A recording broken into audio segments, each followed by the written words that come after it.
Fala galerinha do Biblicamente, o nosso canal aqui no YouTube, e para você que nos segue lá no Instagram, o Biblicamente 1 no Instagram. Esse canal foi criado para a gente tirar várias dúvidas. Peraí. Fala galera do Biblicamente, sejam bem-vindos ao nosso canal aqui no YouTube, e se você está vendo esse vídeo no Instagram, seja bem-vindo aqui também. Hoje nós estamos aqui com o Júlio César, professor do Rema lá de BH, que está aqui nos visitando em Montes Claros. Fala pessoal, muito feliz de estar aqui com vocês e tenho certeza que será uma tarde inesquecível. Ai, que bom, hein? Estamos aqui também com o pastor Paulo Pimenta, professor do Rema também, né? Ao infinito e além. E ele está aqui já em algum tempo com a gente. Nós já gravamos algumas coisas aqui que vocês já pegaram aí no Instagram, principalmente. E aí, pastor, como é que tá as coisas? Tudo bem? Tudo ótimo, Hélio. Boa tarde, gente. Estamos aqui com o pastor Júlio, lá de BH, meu amigo, meu parceiro ministerial lá de BH, né? Desde os tempos da mocidade. Formaram juntos? Formamos junto no Rema e na escola de ministros, né? Apesar dele ser 13. bem mais velho que eu. É do começo, em voz alta. Apesar dele ser Mentira. Jamais. Mas a gente formou junto, serviu junto muito tempo lá, até eu vim para Montes Claros. E aí, a gente, lançando o Rema aqui, a gente traz os amigos, professores, para poder dar as aulas demonstrativas aqui. O Julinho esteve com a gente agora, semana passada, no aquecimento Rema. E tá indo embora hoje, falando, vamos correr, vamos gravar o vídeo, aproveitar ele aqui. Verdade, sensacional os dias que nós vivemos nesse evento aí do Rema em Montes Claros. E o canal, Biblicamente, foi lançado com o intuito de sanar algumas dúvidas frequentes no meio evangélico, né? No meio cristão. E hoje nós vamos fazer uma pergunta que é até mesmo um pouco polêmica. Porque às vezes eu me vejo com algumas pessoas que fazem esse questionamento. Falam, Wellington, tem muita gente que está na caminhada cristã, que tem resultado, que é suprido de todas as coisas, que tem abundância, crê em Deus e tem abundância. Mas tem muita gente também que crê em Cristo, que crê em Deus, que está também há muito tempo na caminhada cristã, mas não tem um resultado do que a Bíblia fala. Cara, eu sempre falo isso. E eu estou informal aqui, viu, gente? Eu sempre falo isso nos nossos cultos, nas nossas aulas, né? E sempre foi uma coisa que me incomodou. Porque a Bíblia fala em quatro lugares, o Julinho pode me corrigir se for o caso, que Deus não faz acepção de pessoas. Show. O que significa isso? Deus, ele não tem filhos preferidos. Ele não me escolhe para ter uma vida melhor do que a sua. E é claro que quando a gente vai falar em vida melhor, a gente não está falando de quantidade de bens também. Porque as pessoas confundem muito isso. Achar que necessariamente alguém mais rico é mais abençoado. E muito pelo contrário. Quer dizer, muito pelo contrário não. Vai variar muito. É muito mais complexo do que isso. Você tem pessoas que não sabem lidar com riquezas. E as riquezas para ela vão ser uma pedra de tropeço. E não vão gerar nela uma satisfação, uma felicidade. Enquanto outras pessoas têm uma necessidade maior. O nível de prosperidade também vai variar muito. Tá passando um avião, viu, gente? É um helicóptero do bombeiro ali. Por exemplo, às vezes a gente vê uma pessoa aqui no Brasil e acha que ela é uma pessoa muito próspera, muito rica, mas ela não se compara à riqueza de um europeu. Nossa, verdade. Entende? Então riqueza também é muito referencial. Mas enfim, vida boa, vida abençoada não é necessariamente uma vida de muita riqueza, mas ela é necessariamente uma vida que não tenha falta. Glória a Deus. Aí sim, né? Uma vida abençoada é uma vida que você tem prosperidade na palavra de Deus.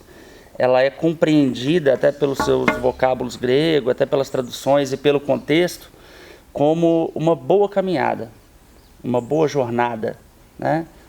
A gente conhece pessoas assim, que não são tão ricas, mas têm uma vida boa, têm uma vida leve, uma família boa, uma vida em paz, né?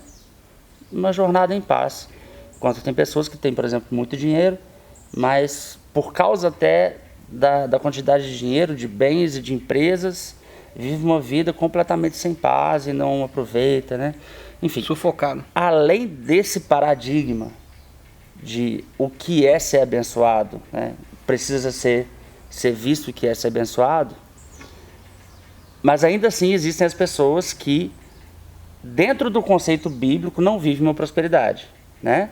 Aceitam Cristo, são filhos de Deus, mas não vivem uma vida em paz. Vivem atormentados, vivem Por 1 milhão de dificuldades. 1 milhão de dificuldades, problemas familiares, problemas no casamento, não consegue se adaptar em nenhum trabalho, enfim. Amigos, não consegue se relacionar muito bem. E aí, eu creio, eu vou pedir o pastor Júlio para nos dar algumas definições aqui sobre o que é fé, né? Eu creio que a pessoa que vive uma vida de fé verdadeira e que tem fé verdadeiramente falando, ela consegue alcançar uma vida melhor, uma vida mais próspera. Mas para isso a gente precisa entender o que é essa fé, né? Fé é somente acreditar em Deus, somente... Porque tem muito aquele negócio, eu tenho fé. Somente ter aceitado Jesus. O que é fé? É aceitar Jesus, é acreditar em Deus, né? E o que é essa fé? Será que tem como a gente fazer com que essa fé trabalhe a nosso favor? Julinho. Então, a fé é um assunto muito importante no nosso meio, né? Paulo, em 1 Coríntios, capítulo 13, ele fala assim, agora, pois, permanecem a fé, a esperança e o amor. O amor é o maior, ou seja, ele é o mais importante. Nós conhecemos o amor, a salvação por meio do amor de Deus. Deus prova o seu amor para conosco quando Ele nos amou. Então, a fé se torna um segundo assunto mais importante, até porque fé e não esperança. Porque até para eu esperar, eu tenho que acreditar em algo. Verdade. Porque eu espero a volta de Jesus, porque eu acredito que Ele retornará. Então, a fé se torna um segundo assunto mais importante. E em Hebreus capítulo 11, verso 1, diz o seguinte: ora, a fé é a certeza de coisas que se esperam e a convicção de fatos que se não veem. É interessante que a palavra certeza aqui, ela é uma palavra que no original ela diz que é hypostasis, e quer dizer sobre um firme fundamento, alicerces, pilares que sustentam toda uma base. Ou seja, nós podemos passar por um viaduto porque existem hypostases ali, existem firmes fundamentos, alicerces que sustentam aquele viaduto. Então a palavra está dizendo que a fé é um firme fundamento. E o fundamento não pode ser as coisas, o fundamento tem que ser Cristo. Sim. Né? É onde que nós confundimos muito a respeito desse fundamento, porque se eu não fundamento a minha fé em Cristo, eu serei um crente frustrado. Sim. Eu vou sempre basear na experiência ou no testemunho do outro, achar que aquilo que aconteceu com o outro necessariamente vai ter que acontecer comigo. E aí eu apoio na experiência do outro e não em Cristo. Então, para mim, o primeiro ponto crucial na caminhada cristã para que eu tenha uma fé sustentável é que o firme fundamento dessa fé seja Jesus. E aí, o centro da fé seja Jesus. Seja Jesus. Até porque eu não vou ver a fé como objeto de consumo, não é verdade? Sim. Que nós falamos lá na rádio lá. Então, o primeiro ponto para mim essencial nessa caminhada cristã é que esse firme fundamento da nossa fé é necessariamente ser Jesus Cristo. Tem uma coisa também, Wellington e Julinho, e nosso espectador. Isso aí. Que o pessoal entende errado acerca de fé. As pessoas mistificam muito a fé. O que elas pensam? Eu sou filho de Deus e aí eu tenho que ganhar as coisas, né? Verdade. Como o Julinho falou assim, a fé é como um instrumento para receber as coisas. O Tiago fala uma coisa interessante. Ele fala: assim também a fé por si só, se não for acompanhada de obras, está morta. Mas alguém dirá: você tem fé, eu tenho obras. Mostre-me a sua fé sem obras, e eu lhe mostrarei a minha fé através das obras, ou pelas obras. E no versículo 19, ele dá um soco no estômago de todo mundo. Que ele fala assim: você crê que existe um só Deus? Muito bem. Até mesmo os demônios creem e tremem. Eu costumo falar que se a sua fé é somente acreditar que Deus existe, você tem a mesma fé de um demônio. E provavelmente é por isso que você está tendo o mesmo destino deles. e pelas mesmas obras deles. Entenda Porque- isso com graça, gente. Claro. Porque só acreditar que Deus existe não quer dizer nada. O que o Tiago está falando aqui? Ele não está falando de obras de caridade somente, no contexto mas ele está colocando aqui que a fé ela vai ter necessariamente uma ação correspondente. E essa ação correspondente ela tem que ser plena e completa. Por exemplo, é simples de entender. Se você realmente acredita em alguma coisa, você vai agir de acordo Mediante o com que essa você acredita. crença. Vamos supor, eu chego para você vai lá, você vai na lotérica, né? Você vai na lotérica, Não jogar na Mega Sena. Tô zoando. vamos supor, vai jogar na Mega Sena. Jogar na Mega A Sena? pessoa vai jogar na Mega Sena. Quando ela está jogando na Mega Sena, ela está agindo em fé? Ele tem medo de responder, tá certo. Não. Ela está agindo em esperança. Entende? Sim. Porque ela está tendo a expectativa de ganhar. A não ser que Deus tenha falado com ela que ela ia ganhar, e dado os números, né? Mas ela está agindo com esperança. Então as pessoas, elas... Me dá os números. Hein? As pessoas, elas confundem fé... Essa resposta eu falo também. Né? Elas confundem fé com esperança. Mas vamos supor que você ganhou na Mega Sena. O seu ato foi de chegar, preencher lá os numerozinhos, né? Aí saiu lá, ganhador foi, o número tal. Aí você olha, opa, é o meu, né? O que você vai fazer? Você não recebeu o dinheiro na sua conta. Ele não está na sua conta, né? Teve um cara... Pode contar que tem 30 minutos. O tempo está acabando. Mas a história é terrível. Porque ele pediu para a mãe dele fazer o jogo.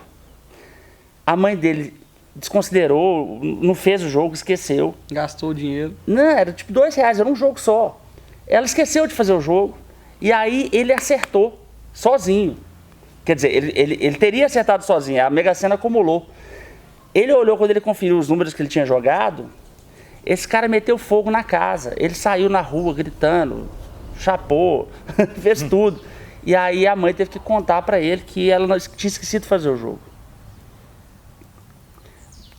É um caso trágico, e é por isso que a gente tem que colocar nossa fé em Deus e não nas pessoas e nas coisas. Mas o viver pela fé, a ação ela é correspondente. Então, cara, se você acredita que Deus existe, por exemplo, Jesus fala em Mateus 6, se você buscar o reino de Deus em primeiro lugar e a sua justiça, todas as coisas são acrescentadas. Pronto, isso é uma palavra que Jesus falou. Se Jesus falou, Jesus não mentiu. Se ele mentiu, ele pecou. Se ele pecou, ele não morreu pelos nossos pecados. Então Jesus falou uma coisa gravíssima. Você não busca mais o dinheiro. A partir de agora você busca o reino. Pronto. Você busca o reino? Porque se você não busca o reino, se a primeira coisa que você busca na vida é o dinheiro, você não está andando em fé. Aí depois vai reclamar que não tá tendo resultado da fé? Não, andar em fé é falar assim, peraí, Jesus, então o negócio é buscar em primeiro lugar o reino? Então tá, eu vou me encher da palavra, eu vou congregar, eu vou aprender. Não quer dizer que você vai virar pastor, mas quer dizer que a prioridade passa a ser o reino de Deus. Você passou a ocupar o seu lugar em Cristo. Pronto. E esse contexto aí fala sobre ansiedade, né? Para Sim. que não venhamos andar ansiosos. Você joga ansiedade no Senhor, esquece o amanhã, vive dinheiro hoje. não é o nosso Senhor. O dinheiro não é o tem Senhor, se acumula tesouros no céu, não na terra. Então, por exemplo, está acabando aqui, mas vamos lá. Por exemplo, a fé, ela tem que pegar o contexto todo. Tem gente que diz assim, não, eu tenho fé para ser abençoado por Deus. Você tem fé para ser abençoado, mas quem é abençoado, abençoa. Se não tem um ato correspondente. Aí se você não, eu não abençoo porque não fui abençoado ainda. Se você não acha que foi abençoado ainda, então você não tem fé que você é. Entende? Então a Se fé, eu não tenho fé que eu não sou, eu nunca vou ter o comportamento à altura do que eu já sou. então não existe. Você... Isso foi o tempo acabando, né? Não, pode ficar tranquilo que nós Vou temos ignorar tempo. pelo menos o barulho. Então a fé, ela vai mudar a sua concepção de mundo. Eu posso falar, Faustão? Faustão. Coloca a imagem do Faustão aqui. Brincadeira. Pastor Paulo falando a respeito da ação correspondente, é muito interessante que algum tempo atrás o IBGE fez uma pesquisa que 90% das pessoas se dizem acreditar em Deus. Ou seja, quase todo o país se diz acreditar em Deus. E ele citou ali que os demônios, além deles creem, eles se estremecem. Ou seja, se o IBGE for no inferno, a pesquisa vai dar 100%. Diferentemente daqui. Agora, será mesmo que as pessoas acreditam em Deus, porque 90% do nosso país se diz acreditar em Deus, era para que nós possamos estar tendo uma ação correspondente na educação, no trabalho, na família, na honestidade, na integridade. Por quê? Porque é como ele disse, o nosso comportamento é resultado das nossas crenças. Então, o que adianta eu dizer acreditar em Deus, mas a minha ação não é correspondente a isso? Né? Então, às vezes eu quero ser abençoado, mas eu não creio que eu tenho fé no abençoador. E às vezes eu quero isso como uma moeda de troca. Eu quero dizer que acredito em Deus para eu ser abençoado. Então a bênção se torna maior do que o abençoador. Entendeu? O objeto não é Deus, o objeto é aquilo que ele tem. Exatamente. E aí, às vezes a gente pega a fé como esse objeto de consumo. Por que a maioria das pessoas se dizem acreditar em Deus ou se convertem diante da dificuldade? Por causa disso, está passando por uma situação difícil e hoje eu tenho fé que eu vou ser curado, eu tenho fé que é isso. Mas, na verdade, a fé é um estilo de vida. O momento difícil que nós vamos passar, as adversidades, as circunstâncias contrárias, nós já precisamos estar num estilo de vida de fé. Sim. Não ter um botão de emergência, agora eu vou orar, agora eu vou ter fé, para que Deus possa me prover, para que eu possa ser curado. Não, essas coisas já aconteceram. E quando o firme fundamento da minha fé não está em Cristo, a minha necessidade se torna maior do que Deus. E isso é um perigo, né? Vamos para uma segunda parte? Show. Um próximo vídeo? Vamos encerrar aqui, vamos continuar com esse assunto aqui no próximo vídeo.